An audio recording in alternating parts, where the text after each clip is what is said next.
يا ابني ارحمني بقى من الزفت اللي اسمه نت ده، واقعد ذاكر لك كلمتين. ما انا قاعد بقى من الصبح عمال اذاكر على النت.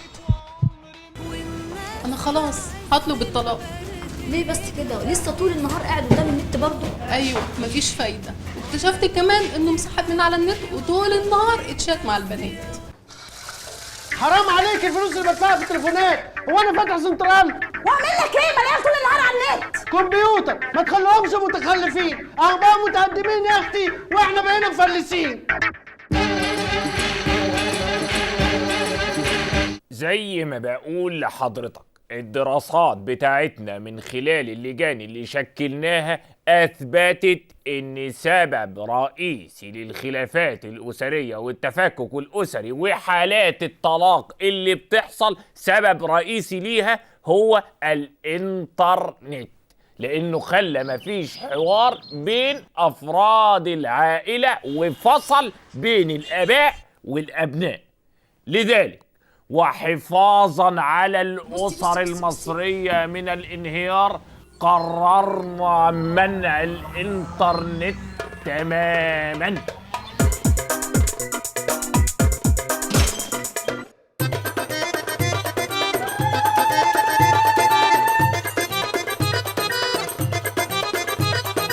القرار ده مش بس لإنقاذ الأسرة المصرية، ده كمان أنقذ جيوب الأزواج المصريين. ده احسن قرار. انا اولادي ما كانوش بيذاكروا من الزفت اللي اسمه النت ده بصراحه. نت ايه وكلام فاضي ايه يا عم؟ خلينا ندور على مشاكلنا الحقيقيه. انا مع القرار وكل القرارات اللي من النوع ده. عايز تعرف خبر؟ اقرا الجورنال اهو. هو ايه النت ده يا ابني اللي الدنيا مقلوبه عليه؟ هو منع النت ده هيخلي العيش متوفر من غير طوابير؟ احنا نظمنا الاعتصام ومش هنتحرك الا ما النت يرجع تاني. بكره تشوف تاثير القرار ده على شغلنا كله. How can we live without internet? It's complete isolation. ردود فعل متباينة أثارها قرار منع الإنترنت وقطع الاتصال بالشبكة الدولية تماما، فبينما أيد العديد من المواطنين القرار، نظم البعض الآخر وقفة احتجاجية تعبيرا عن رفضهم للقرار.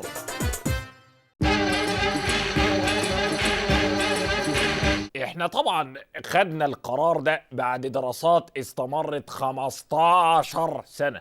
بس يا فندم من 15 سنة ما كانش فيه إنترنت أصلا. بالظبط، أنا كنت مستنيك تقول لي كده. قول لي ليه؟ ليه؟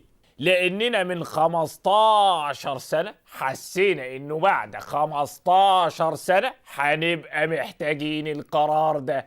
قول لي ليه؟ ليه؟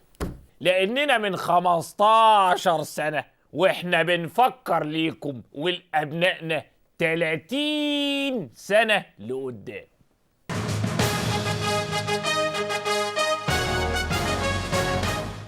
قامت اليوم مظاهرة سلمية للتنديد بقرار منع الإنترنت، وطالب المتظاهرون باسترداد قيمة اللابتوب الخاص بكل منهم بعد أن أصبح استخدامه منحصرا في الآلة الحاسبة أو الكالكوليتور.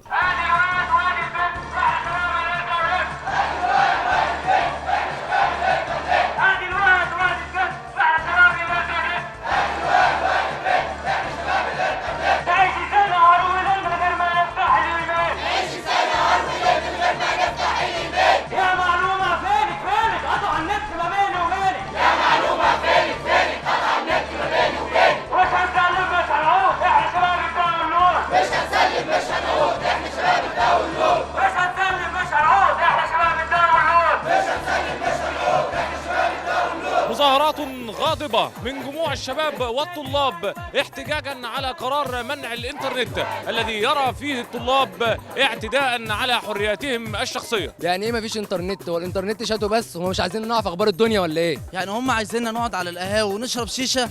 ماشي هنشرب شيشه. هيلغوا النت يبقى هيلغوا حياتنا، هنعمل ايه بعد كده؟ طبعا كان لازم اشارك اصحابي في المظاهره، خطيبي في السعوديه وكل يوم بيكلمني عن النت. اليوم كان بيبتدي بالهوت ميل، وبعدين سيرش، وبعدين فيسبوك، وبعدين اي سي كيو، وبعدين بلوجرز، وبالليل شويه سايتس حلوه. دلوقتي كله بقى اوف سايت. القرار ده هيخلي فيه اوقات فراغ كتيره جدا جدا عند الشباب، وده ممكن يكون له اثار سلبيه جدا جدا، انما في نفس الوقت ممكن يكون له اثار ايجابيه جدا جدا لو استثمرنا اوقات الفراغ اللي موجوده عند الشباب دي صح جدا جدا.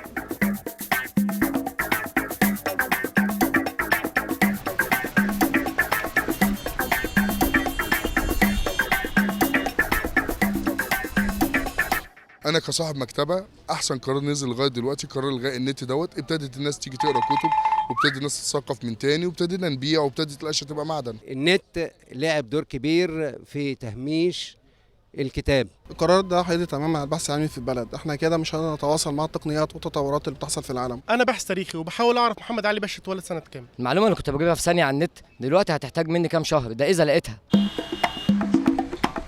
القرار ده هيخلينا نحقق الاكتفاء الذاتي في البحث العلمي، بدل ما الناس بتسرق الابحاث من على النت وتنسبها لنفسها. عارفه احلى حاجه فيكي ايه؟ بتحلي اي ياما اشتكينا من وقف الحال. الشريط كان قبل ما ينزل يتضرب من على النت وكل الشباب يحملوه. كنا لما نبيع 100 نسخه هنا في المحل نقول ياه الحمد لله. دلوقتي خلاص كل شيء رجع لاصله، وايام العز هرجع تاني، والمحل هيتملي زباين من جديد. القرار ده اكيد وراه اصحاب شركات الكاسيت.